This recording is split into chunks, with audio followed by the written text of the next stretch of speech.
मेरा नाम विशाल है। मेरा इस दुनिया में मेरी माँ के अलावा कोई भी नहीं था। मैं एक बहुत दुबला पतला और कमज़ोर इंसान था। मेरी अकेली माँ ने ही मुझे पाल पोस कर बड़ा किया था। मैं अपनी माँ से बहुत प्यार करता था। मैं अपनी माँ का इकलौता बेटा था। जब मेरी उम्र 12 साल थी तब मेरे पिता मुझे इस दुनिया से छोड़कर चले गए थे। मेरी माँ ने दूसरी शादी सिर्फ मेरी खातिर ही नहीं की थी, क्योंकि उन्हें लगता था कि दूसरी शादी करने से उनके 12 साल के बेटे की जिंदगी पर बुरा असर पड़ सकता है। फिर जब मैं जवान हुआ और मेरी उम्र 22 साल हुई तो मेरी माँ ने मेरी जल्दी ही शादी करने का फैसला कर लिया था, क्योंकि मेरी माँ बीमार रहती थी और उन्हें ऐसा लगता था कि वो ज़्यादा दिन जिंदा नहीं रह पाएंगी। हालांकि उनका इलाज एक अच्छे अस्पताल में चल रहा था। वो चाहती थी कि वो मेरी शादी अपने जीते जी कर दें। अपने इकलौते बेटे की खुशी वो अपनी आंखों से देखना चाहती थी और अपने हाथों से ही मेरी जिंदगी की सारी खुशियों का फैसला करके जाना चाहती थी। उन्होंने मेरे लिए लड़कियां तलाश करनी शुरू कर दी थी। फिर फाइनली उन्हें एक लड़की पसंद आ गई थी जिसका नाम अर्पिता था। माँ ने मुझे अर्पिता की फोटो दिखाई थी। वो मुझे पसंद आ गई थी और फिर वो मेरी माँ की पसंद की थी, इसीलिए मेरे लिए उसे पसंद करना बहुत ज़रूरी था। वो एक गरीब फैमिली से बिलोंग करती थी, जबकि हम मिडिल क्लास लोग थे। मैं 30,000 रुपये महीने की सैलरी कमाता था, जिससे हम दोनों माँ बेटे का गुजारा अच्छे तरीके से चल रहा था। लेकिन जब से मेरी माँ बीमार हुई थी तब से ही मेरी आधी सैलरी तो मेरी माँ के इलाज में ही उठ जाती थी। बाकी जो पैसे बचते उससे मेरी माँ जैसे तैसे घर का गुजारा कर लिया करती थी। मेरी माँ मेरी शादी अपनी आंखों से देख चुकी है, क्योंकि ये उनकी जिंदगी की सबसे बड़ी ख्वाहिश थी। मेरी माँ के मर जाने के बाद मैं बहुत दुखी हो गया था और सारा दिन अफसोस में ही बैठा रहता था। अर्पिता ने इस कड़े वक्त में मुझे सहारा दिया था, मुझे तसल्ली दी थी और मुझे दिलासा दिया था। वो मुझे हमेशा समझाती रहती थी कि जाने वाला इंसान चला जाता है, उसे कोई नहीं रोक सकता और अब आगे आपको अपनी आने वाली जिंदगी के बारे में सोचना चाहिए। ऐसे कब तक आप अपनी माँ का दुख मनाते रहोगे? एक तरह से अर्पिता ठीक ही कह रही थी कि किसी जाने वाले का दुख आखिर कब तक मनाया जा सकता है, क्योंकि आगे अब मेरी सारी जिंदगी पड़ी हुई थी, बल्कि मेरे साथ मेरी पत्नी भी थी। मुझे अपनी पत्नी के अच्छे बुरे को समझना था, उसका ख्याल रखना था। पर माँ के दुख को मैंने दिल से निकालकर तो खत्म नहीं किया था, लेकिन मुझे मेरी माँ आज भी याद आती है। हाँ, पर मैं जिंदगी में आगे जरूर बढ़ गया था। मेरे लिए ऐसा करना थोड़ा मुश्किल साबित हुआ था, क्योंकि मेरी माँ ने मुझे बचपन से लेकर जवानी तक अकेले ही पाला था। उन्होंने लोगों के घरों में काम किया था, मुझे पढ़ाया लिखाया था, मेरी हर ख्वाहिश को पूरा किया था। इसीलिए मेरी माँ से बढ़कर मेरे लिए कोई नहीं हो सकता था। अर्पिता भी बहुत अच्छी लड़की थी। हम दोनों की जिंदगी हंसी खुशी गुजर रही थी। हमारी शादी को अब 4 महीने हो गए थे। मैं ऑफिस से घर आ गया था, तभी अचानक से दरवाजे पर रुक गया था, क्योंकि मुझे अपने घर के अंदर से कुछ औरतों के बोलने की आवाज़ आ रही थी। एक औरत कह रही थी कि अच्छे तरीके से काम तो करेगा ना, देख लो, हमें तुम पर बहुत भरोसा है, तुम हमारी जिंदगी खुशियों से भर दोगी ना। तभी एक औरत कहने लगी कि मेरा पति तो बस अब क्या बताऊं, मेरी तो जिंदगी ही बर्बाद हो गई है। उससे शादी करने के बाद मेरी तो सारी रातें करवटें बदलते हुए ही गुजर जाती है। मेरा पति तो नींद का बहाना करके सो जाता है। भला कोई ऐसा मर्द भी होगा जैसा कि मेरा है? आज तो मैं खामोशी से पीछे लौट गया था और अपने एक दोस्त के घर जाकर बैठ गया था, क्योंकि घर में कुछ औरतें आई हुई थी। ये औरतें कौन थी और कहाँ से आई थी, मुझे इनके बारे में कुछ पता ही नहीं था। मैं काफी देर के बाद अपने घर में गया था। मुझे लगा था कि कहीं मेरी पत्नी को ये ना पता चल जाए कि मैं आज दरवाजे से ही वापस लौट गया था और इन औरतों के जाने के बाद ही घर में आया हूँ, और ना ही मेरी पत्नी ने मुझे इन औरतों के बारे में कुछ बताया था। फिर 2-3 दिन लगातार ऐसा ही होता रहा। जब भी मैं ऑफिस से घर वापस आता तो मेरे घर से औरतों के बोलने की आवाज़ आती थी, लेकिन आज तो एक औरत मेरे घर से निकल रही थी और उसके चेहरे पर एक अजीब सी मुस्कुराहट थी। आज तो जो बातें मैंने सुनी थी उनको सुनकर तो मेरे कान खड़े हो गए थे। मैं थोड़ा शर्मा भी गया था, क्योंकि औरतें भी जब अकेले एक साथ बैठती हैं तो ये सारी बातें तो करती ही हैं। मैं अपनी बाइक खड़ी कर चुका था और आज मैं घर के अंदर जाने के बारे में सोच रहा था। मैं घर के अंदर जाने ही वाला था, इतनी ही देर में वो औरतें मुस्कुराती हुई मेरे घर से बाहर निकल गई थी। एक औरत मुझे देखते ही अपने बराबर वाली औरत के कान में कहने लगी, ये है अर्पिता का पति। देखो तो कितना हट्टा कट्टा किया हुआ है अर्पिता ने इसको। ये कहकर वो दोनों हंसती हुई वहां से चली गईं। मैं बहुत हैरान हो गया था कि ये औरतें कैसी बातें कर रही थी। मैंने एक नज़र अपने ऊपर डाली। पता नहीं मैं इन औरतों को कहाँ से हट्टा कट्टा लग रहा था। मैं तो एक मामूली सा इंसान था। हालांकि मेरी सेहत ज्यादा नहीं थी, बस नॉर्मल सी शक्ल वाला था और मेरी सिंपल सी पर्सनैलिटी थी। जैसे ही मैं घर में दाखिल हुआ तो अर्पिता कमरे से बाहर निकली थी और वो भी मुस्कुरा रही थी। मुझे देखकर वो कहने लगी, आ गए आप। उसने मेरे हाथ से बैग ले लिया था। मैंने आज उससे कह ही दिया था कि ये औरतें कौन थी और ये हर दिन हमारे घर पर क्यों आती हैं। मेरी बात सुनकर अर्पिता घबरा गई थी। ऐसा लगा जैसे उसे यकीन नहीं हो रहा था कि मुझे पता है ये औरतें हर रोज हमारे घर पर आती हैं। मैंने जब उससे दोबारा सवाल किया तो वो मुझसे कहने लगी कि क्या हो गया है आपको। वो मेरी जानने वाली थी, मुझसे मिलने के लिए आई थी। कह रही थी कि जब से तुम्हारी शादी हुई है तुम तो हमें भूल ही गई हो। मैंने दिल में सोचा कि क्या जानने वाले लोग हर दिन घर में आते हैं। मैंने अपनी पत्नी से कहा कि मेरे लिए खाना लगा दो, मुझे बहुत भूख लग रही है। वो कहने लगी कि अभी लाई। ये कहकर वो किचन में चली गई और मैं बस उसे घूरता रह गया कि अर्पिता अभी तो थोड़ी देर पहले किस तरह से हंस हंस कर उन औरतों से बातें कर रही थी। मुझसे पहले न जाने वो इन औरतों को मेरे बारे में क्या कुछ बता चुकी होगी। मेरी पत्नी उनका पूरा पूरा साथ भी दे रही थी। मैं जैसे ही अपनी पत्नी को रात के समय हाथ लगाता तो वो कोमल सी लड़की मेरी तरफ खिंची चली आती थी। मेरा तो इस दुनिया में मेरी माँ के अलावा कोई भी नहीं था, लेकिन मेरा एक दोस्त था जिसने माँ के मरने के बाद मेरा काफी साथ दिया था और हमारे घर पर भी हफ्ते में वो एक बार चक्कर लगा लिया करता था। अभी उसकी शादी नहीं हुई थी। वो देखने में बहुत स्मार्ट था और मेरी पत्नी की भी बहुत इज्जत करता था। अभी वो जॉब ढूंढ रहा था, उसके बाद ही शादी करना चाहता था। अर्पिता को पाकर तो मैं बहुत खुश था। वो खूबसूरत थी और घर के काम में भी बहुत तेज थी, लेकिन ये जो हर रोज के हादसे हो रहे थे इन सब ने मुझे उलझाना शुरू कर दिया था और इन औरतों का मुझे इस तरह से मुस्कुराते हुए घर से निकलना कुछ शक में डाल रहा था। मैंने सोचा कि कोई आस पड़ोस की औरत होगी। आज भी मैं जब घर आया तो ऐसा ही हुआ था। दो औरतें मुझे देखकर मुस्कुराईं और हमारे घर से चली गई थी। जब मैं घर के अंदर आया तो अर्पिता कमरे में थी। मैं सीधा कमरे में चला गया। उस समय वो बेड की चादर ठीक कर रही थी। मुझे देखकर अर्पिता मुस्कुराने लगी और मुझसे कहने लगी कि आप आ गए। मैंने उससे कहा कि ये औरतें कौन थी। वो आज भी यही कह रही थी कि वो मेरी जानने वाली थी। मैंने अपनी पत्नी की इस बात को इग्नोर कर दिया था, लेकिन अगले दिन फिर वही सब कुछ हुआ था और अगले दिन भी मैंने इग्नोर कर दिया था। लेकिन तीसरे दिन भी जब मैंने दो औरतों को अजीब शब्दों में बात करते हुए सुना और मुस्कुराते हुए अपने घर से बाहर निकलते हुए देखा तो मैं कुछ ठिठक सा गया था। वो आपस में कुछ अजीब सी बातें भी कर रही थी और मुझे भी देखकर बार बार मुस्कुराए जा रही थी। मैं उनकी मुस्कुराहट को समझ नहीं पाता था। फिलहाल मैं घर के अंदर गया तो अर्पिता खाना बनाने की तैयारी कर रही थी। मैंने किचन में जाकर उससे पूछा, ये औरतें कौन हैं और ये हर रोज हमारे घर से कोई न कोई औरत क्यों बाहर निकल रही है। मेरी बात पर न जाने क्यों अर्पिता का मूड ऑफ हो गया था और वो बहुत ज्यादा घबराई हुई लग रही थी।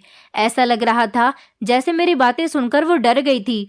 वो कांपती हुई आवाज में कहने लगी, मेरे मायके की तरफ की कुछ औरतें हैं, ये मुझसे बहुत मोहब्बत करती हैं, इसलिए मिलने के लिए आ जाती हैं। ये कहते हुए वो बार बार अपनी नजरें मुझसे बदल रही थी। मैं बड़ी गौर से उसी को देख रहा था। न जाने क्या वजह थी जो वो मेरी नजरों से बहुत नर्वस हो रही थी। हालांकि मैंने तो उसे कुछ भी नहीं कहा था। वो बार बार खाना बनाते हुए मुझे सफाइयाँ दिए जा रही थी। कहने लगी, दरअसल मेरा सबके साथ ही हंसी खुशी वाला बिहेवियर रहता है, इसलिए अपने मायके के आस पड़ोस के लोगों से भी मेरा काफी मिलना जुलना था। हम बहुत प्यार मोहब्बत से रहते थे। बस अभी कुछ दिन पहले ही इन आंटी की कॉल आई। वो मुझसे कहने लगी, तुमसे मिलना है, शादी के बाद तो तुम बिल्कुल बदल गई हो। मैं उनसे इनकार नहीं कर सकी और उन्हें अपने घर का एड्रेस दे दिया।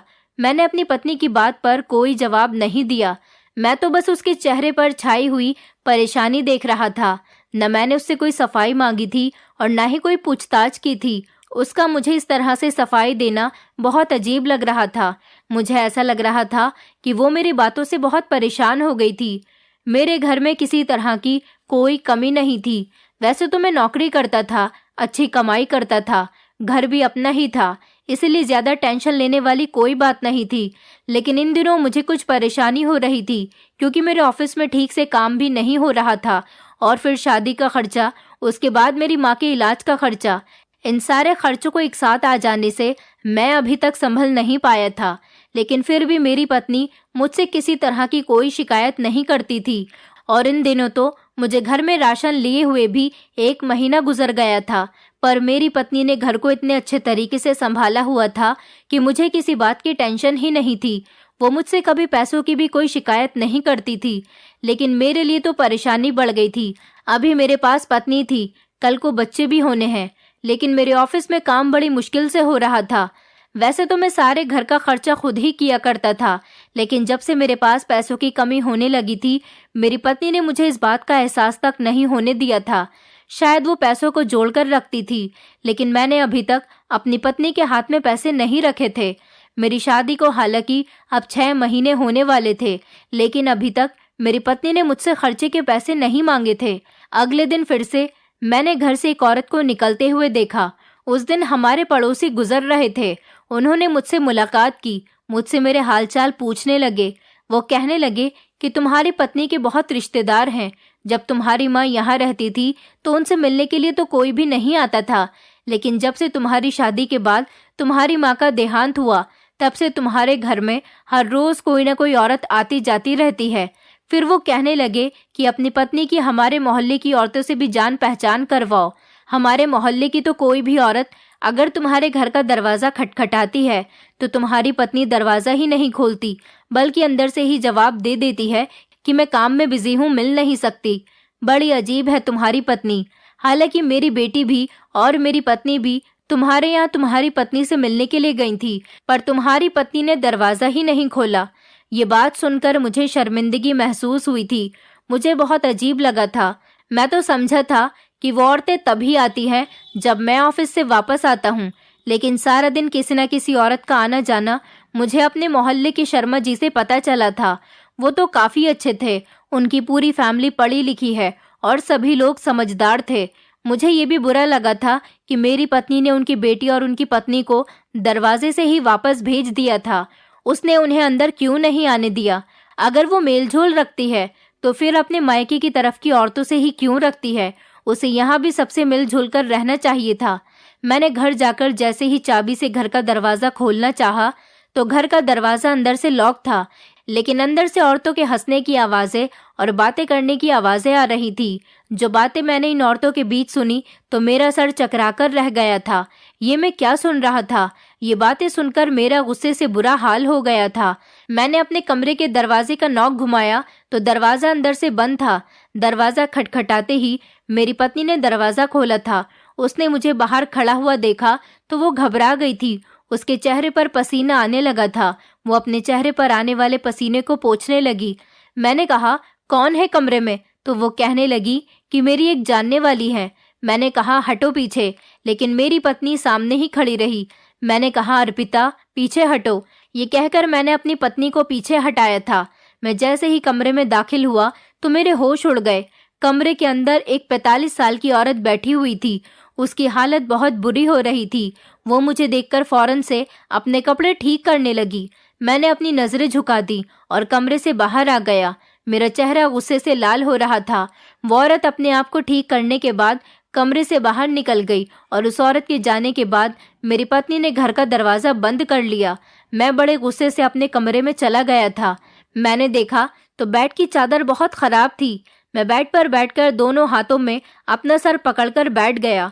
मैं सोच भी नहीं सकता था कि मेरी पत्नी ऐसा भी कुछ कर सकती है। अर्पिता बहुत डरी सहमी सी कमरे के अंदर दाखिल हुई। मैं उस समय इतना गुस्से में था कि उस पर भी हाथ उठा सकता था। मैंने चिल्लाकर कहा कि ये सब कुछ क्या है और हमारे घर में क्या हो रहा है और ये कमरे की हालत कैसी हो रही है? कमरे में क्या कर रही थी तुम उस औरत के साथ? अर्पिता कहने लगी, कुछ भी तो नहीं कर रही थी। मैंने कहा, झूठ मत बोलो, मैंने तुम्हारी बातें सुनी हैं। अर्पिता कहने लगी, आपको कुछ गलत फहमी हो रही है। मैंने कहा, इस औरत के कपड़े इतने खराब हालत में क्यों हो रहे थे? तो वो कहने लगी, क्या हो गया है विशाल आपको? मैंने कहा ना, वो मेरी जानने वाली थी। मैं घर में अकेली रहती हूँ, इसलिए वो हमारे बिस्तर पर लेट गई थी। मैंने कहा, बेड की चादर क्यों खराब है, इस तरह से बिखरी हुई क्यों है। वो कहने लगी, आप क्या समझते हो मुझे?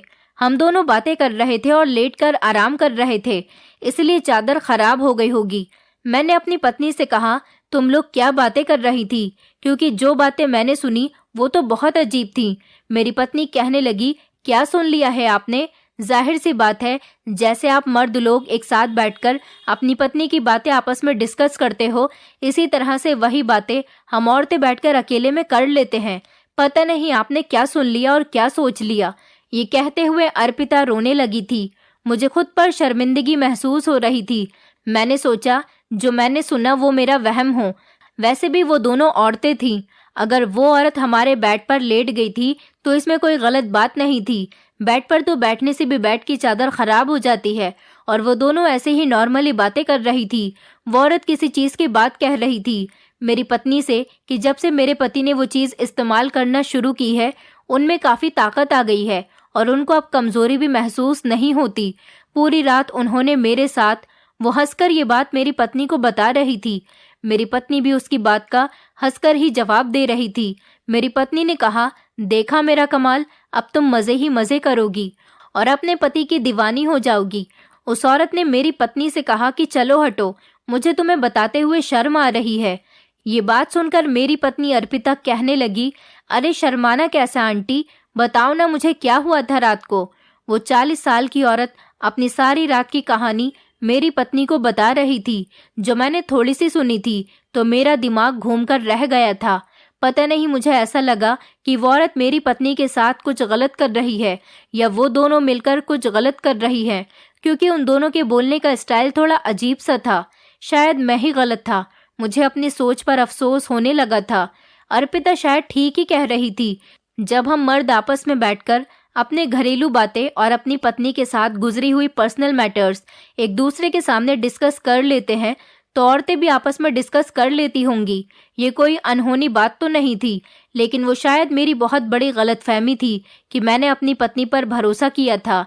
रात को सोने से पहले मैंने अपनी पत्नी से पूछा कि तुम मोहल्ले की औरतों को घर में आने से क्यों मना कर देती हो? सिर्फ अपनी जान पहचान वाली औरतों को ही घर में क्यों आने देती हो? मुझे पड़ोस वाले शर्मा जी ने तुम्हारी शिकायत की है। वो हमारे बहुत अच्छे पड़ोसी हैं।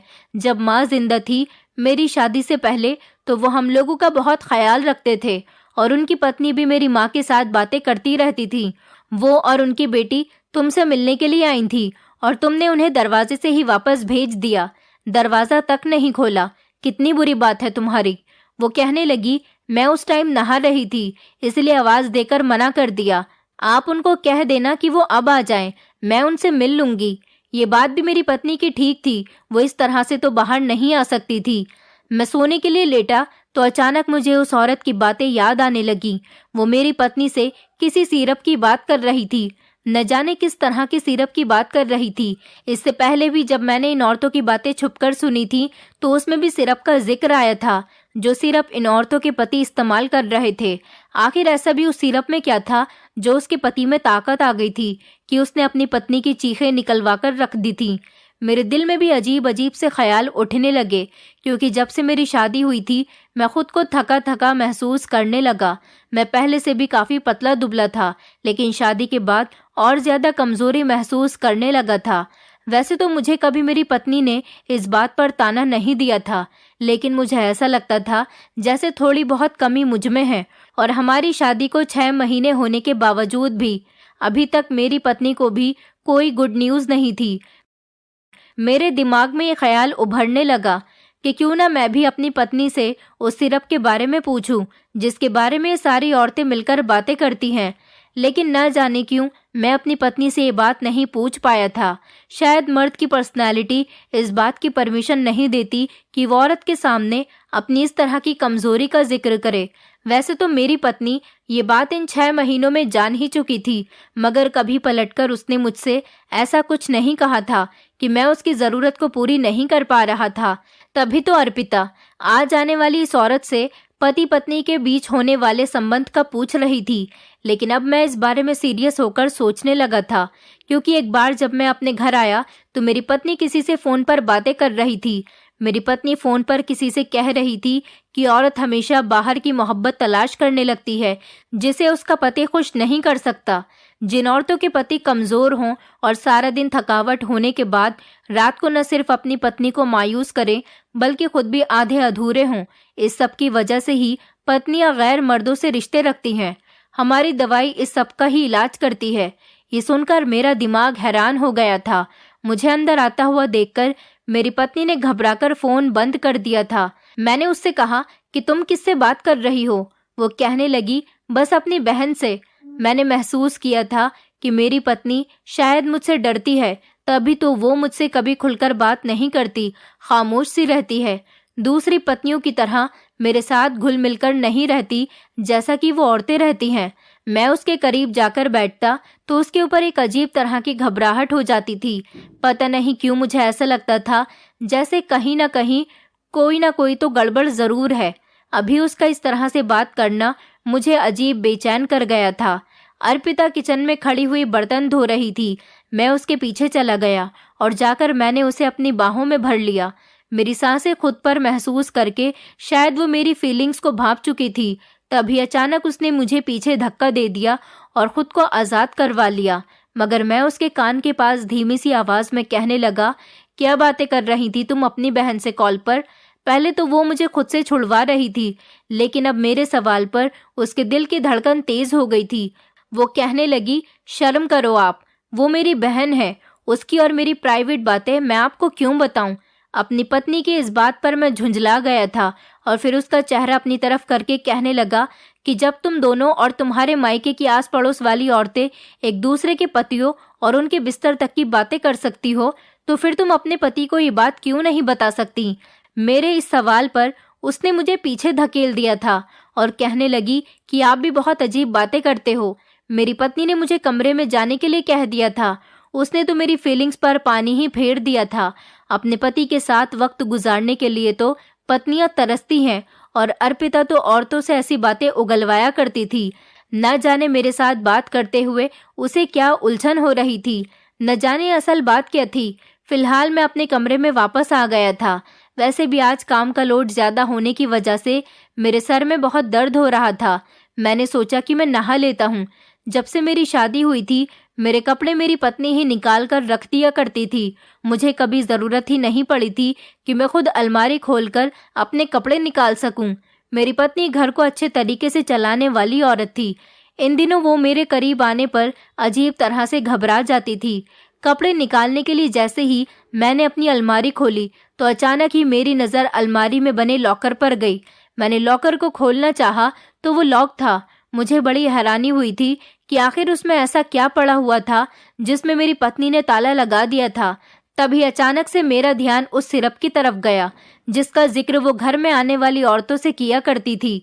मेरा इंटरेस्ट अब और भी ज्यादा बढ़ने लगा था। मैंने उस लॉकर को खोलने की कोशिश की मगर उसकी चाबी गायब थी। मैंने अलमारी में वहीं पर उसकी चाबी को तलाश करना शुरू कर दिया तो अलमारी में ही रखे हुए कपड़ों के नीचे वो चाबी रखी हुई थी। ये बात मेरे लिए बड़ी हैरान कर देने वाली थी कि आखिर मेरी पत्नी ने इस चाबी को यहाँ पर क्यों छुपाया हुआ है। उसमें आखिर ऐसी कौन सी खुफिया चीज थी? इस घर में मेरे और अर्पिता के अलावा कोई तीसरा नहीं रहता था। इसमें जरूर कुछ तो ऐसा था जो ये मुझसे छुपाना चाह रही थी। मैंने जैसे ही लॉकर खोला तो सामने सब कुछ मेरी सोच के मुताबिक ही था। लॉकर के अंदर काफी सारे सिरप की छोटी छोटी बॉटल्स रखी हुई थी। उस पर किसी भी तरह का कोई लेबल नहीं लगा हुआ था। हाँ, लेकिन एक मार्कर से उस पर कुछ जरूर लिखा हुआ था। मैंने जैसे ही एक बोतल उठाई और उसको खोलकर उसको सूंघने लगा तभी अचानक मेरा हाथ वहीं पर रुक गया था। मेरी पत्नी ने अचानक एक सेकंड भी वेस्ट किए बिना ही मेरे हाथ से वो बोतल छीन ली थी और लॉकर में रखकर उसे बंद कर दिया। और वो कहने लगी कि ये आप क्या कर रहे हो? आपको मेरी चीज़ों में इस तरह से नहीं घुसना चाहिए। जब मैंने लॉक लगाया हुआ था तो आप क्यों इस लॉकर को खोल रहे हो? अर्पिता आज पहली बार मुझसे काफ़ी ऊंची आवाज़ में बात कर रही थी। मैंने अपने माथे पर बल डाल लिए और अर्पिता की तरफ घूरते हुए कहने लगा, ये तुम मुझसे किस अंदाज में बात कर रही हो? ये मेरा घर है और ये मेरी अलमारी है और ये लॉकर भी मैंने खुद बनवाया था।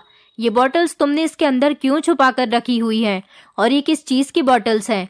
मेरे सवाल पर मेरी पत्नी थोड़ी घबराई हुई लग रही थी और मुझे देखकर आंखें चुराने लगी।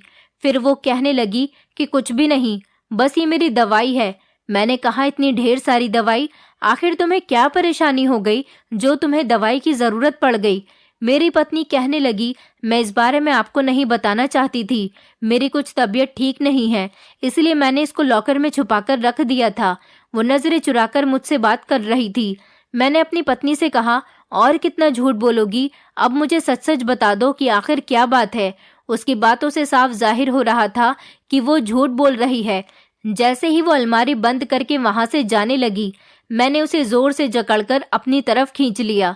मेरे इस रिएक्शन पर वो थोड़ी घबरा चुकी थी। मैंने कहा, झूठ मत बोलो, बताओ क्या है इस बॉटल्स में। मैंने हमेशा तुम्हें उन औरतों के साथ किसी सिरप की बात करते हुए सुना है जिसे पीने के बाद उनके पतियों में बहुत ज्यादा ताकत आ जाती है। बताओ ये सिरप कहाँ से आया तुम्हारे पास, और तुम ये सब कुछ क्या करती फिर रही हो? मुझे लगा था कि मेरे सवाल पर मेरी पत्नी डर जाएगी और मुझे सच्चाई बता देगी, लेकिन अगले ही पल वो मुस्कुराकर कहने लगी कि चलो आप जान ही गए हो तो मैं आपको सब कुछ बता देती हूँ। अर्पिता ने मुझे बताया कि मेरे दादाजी एक वैद्य थे। मैं बचपन से ही गांव में अपने दादाजी के पास रही हूँ। मेरे दादाजी गांव के बहुत मशहूर वैद्य थे, जिनके पास काफी सारी ऐसी बीमारियों की दवाइयाँ थीं जिनको लोग दूर दूर से खरीदने के लिए आते थे।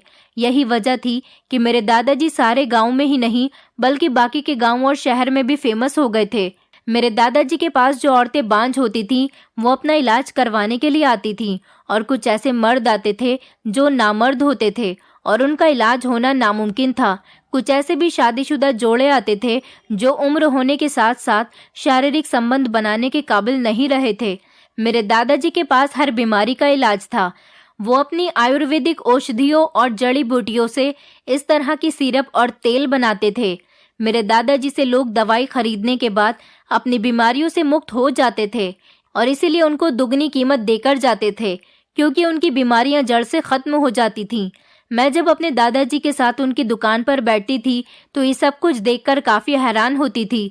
मेरे दादाजी के पास एक डायरी थी जिसमें उन्होंने अपनी सारी औषधियों की विधि लिखी हुई थी और हर बीमारी में बनाए जाने वाली दवाई के बारे में लिखा हुआ था। इसका फायदा नुकसान सब कुछ उस डायरी में लिखा हुआ था। फिर कुछ ऐसा हुआ कि मेरे दादाजी इस दुनिया से चल बसे। मेरे दादाजी की दुकान फिर बंद हो गई थी, क्योंकि उन जैसा वैद्य पूरे गांव में कोई भी नहीं था। उस समय मेरी उम्र 18 साल थी। मुझे मेरे मम्मी पापा अपने साथ यहाँ इस शहर में लेकर आ गए थे। फिर मैं अपनी मम्मी पापा के साथ रहने लगी और मेरा यहीं के ही स्कूल में एडमिशन हो गया।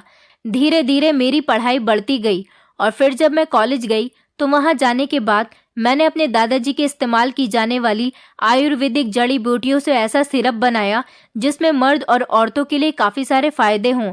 मुझे वैसे भी साइंस में बहुत इंटरेस्ट था, इसलिए मैंने अपने दादाजी की औषधियों का एक नए तरीके से इस्तेमाल किया और उनकी डायरी जो कि मेरे पास थी उसी से कुछ अलग अलग विधियां देख देख कर मैंने एक अलग तरीके का एक्सपेरिमेंट करके ये सिरप बनाया।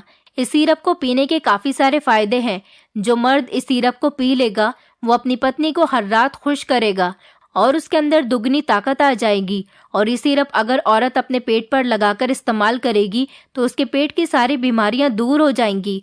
मेरे पास जो औरतें आती हैं वो अपने पेट पर इससे सिरप को लगाने के बाद इसकी मालिश करवाती हैं, जिससे उनके पेट की सारी चर्बी खत्म हो जाती है और औरतों को होने वाली जितनी भी माहवारी की बीमारियां हैं वो सारी भी दूर हो जाती हैं।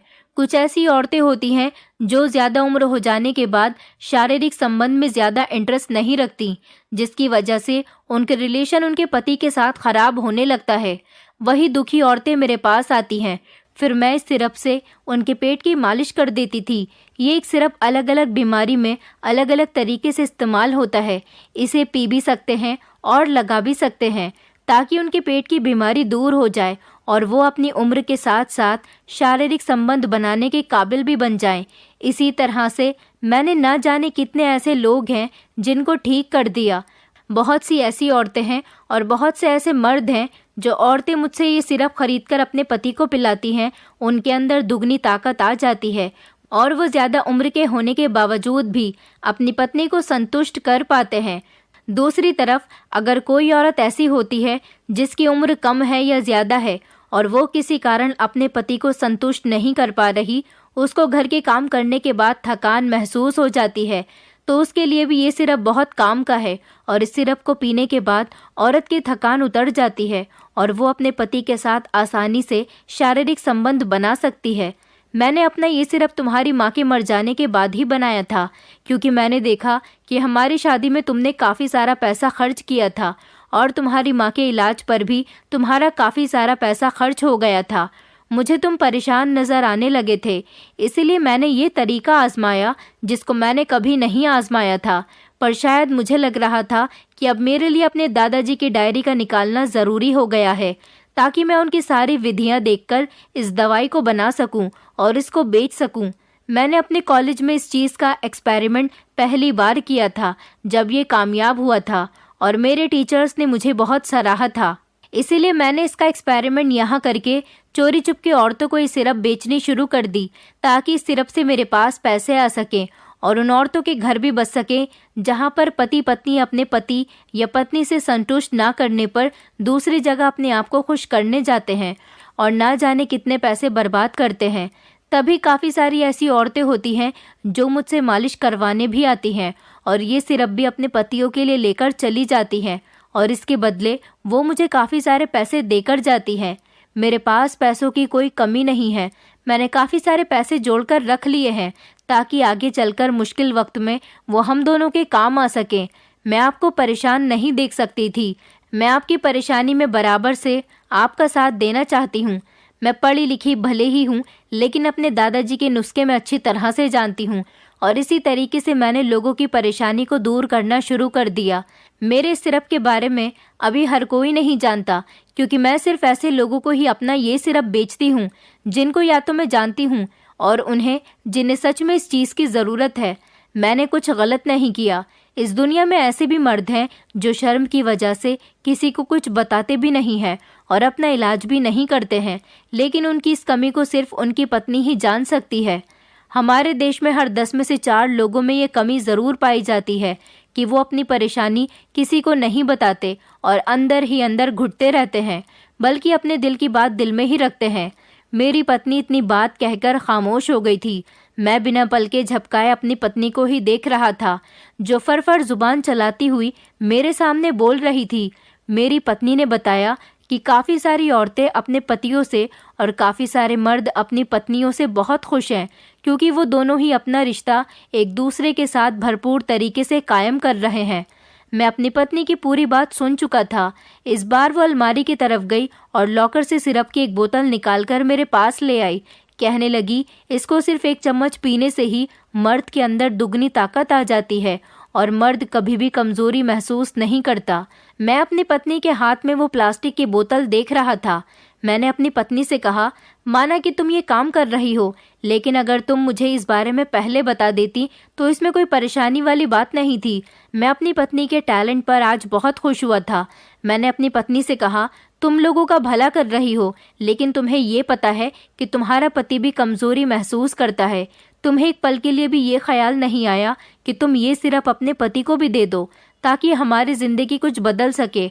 और अभी हमारी शादी को 7वां महीना चल रहा है, लेकिन अभी तक तुम्हें भी कोई गुड न्यूज़ नहीं है। इसका मतलब यही है कि हम दोनों में से किसी के अंदर प्रॉब्लम है।